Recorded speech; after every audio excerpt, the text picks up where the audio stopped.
Plus, the way to your partner's heart is through their stomach. And then you baste that steak over and over. All that and more because Daytime, presented by California Closets, starts now.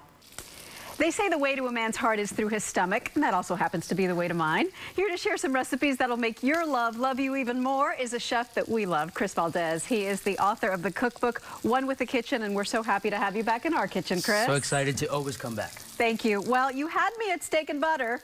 We're off to a great start. What are we doing with this? So a lot of people ask themselves, what should I make? And they break their heads, you know. And one of my go-to recipes is always a beautiful, nice piece of steak, because you can't go wrong with it. And it's so easy to make. So we start off, today I'm using a New York strip steak. You can use filet mignon, you could use your favorite cut, but I think this one has a good ratio of fattiness to flavor. I've always heard that if it's a good steak, you don't need to season it heavily. Is that true? Yes, that's right. So that's why I keep it simple. Salt and black pepper. Okay. So if you want to show people right there a generous amount of salt and black pepper, and you could just smell this right out of the Oh my gosh, yes. It smells amazing. What kind of butter is that? So you can use regular butter, but nowadays they sell a compound butter, and when I'm, on a Sunday night, that's something I like doing for fun. I do a little compound butter, which is butter with herbs and a garlic and flavor in there. Nice. So what the garlic does is that it's gonna base and cover our steak and add even more flavor. I added a whole garlic clove there. So I'm using a cast iron skillet. I think that this is the best way to cook your steak. It gives it a beautiful sear golden brown color. Are they really expensive though? I think a lot of people assume that's for fancy cooks. They're not.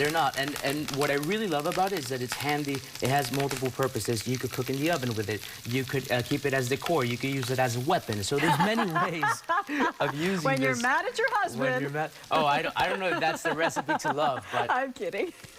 but yeah, and then so if I had a spoon right now, what I would do is that I would just use this. That's a very big spoon. There you go. That's fine. So you tilt the pan without burning yourself, and then you baste that steak over and over. And you could just smell. Do you smell that garlic? I do. Do you smell those herbs? It's just amazing. And that doesn't take very long, huh? No. Yeah. And then what we're gonna do is, if you'd like it a little more medium well done, pop it in the oven and finish it there for a few minutes. Beautiful. And while you have this melted butter, go ahead and add some right in the same mushrooms pan. right in the same pan. Add some mushrooms, add some pearl onion, add some love in there. And then right here I have some garlic, some roasted garlic that I did. Basically, you wrap it in aluminum foil with a little olive oil for 45-50 minutes.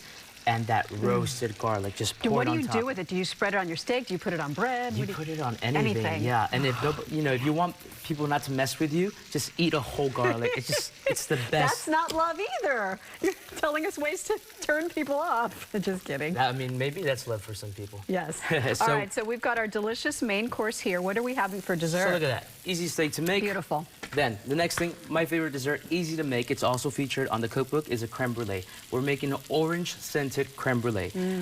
So we're going to heat some cream, and then we have some egg yolks. We're going to separate the whites from the eggs, and that's super easy to make. Then we're going to add some sugar. And what I like about this recipe, it doesn't have a lot of sugar.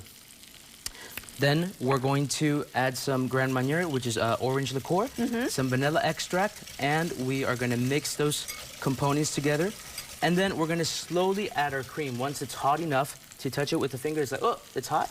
We're going to add a little at a time. This is very important because if not, we end up with scrambled eggs. Curdling. So yes, it's very important to do it slowly. Okay, so you got to be patient for this one, but it's worthwhile because in the end, what do you get?